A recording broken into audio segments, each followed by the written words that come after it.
हाँ फ्रेंड्स, मुझे आपण मानक एक छोट नीतिवाणी नहीं आसी। नमंती फलिनो वृक्षा नमंती गुणिनो जना शुष्क वृक्षाश्च मूर्खस्य न नमंती कदाचन। यार अर्थ है जिते बेले गछरे फल फली थाए ना सांग माने गछटी आपे आपे नई जाए एवं पंडित ज्ञानी गुणी व्यक्ति माने से माने सब बेले नई जाते, किंतु सुखिला गछटीए केबे हेले मध्य नई न थाए। ठीक से परी मूर्ख लोक माने केबे हेले मध्य नई न थांती बा से माने केबे हेले मध्य निजर भूल को स्वीकार करती नहीं।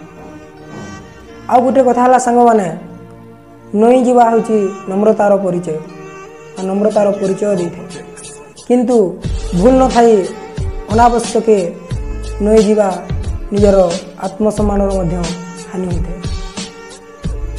राधे।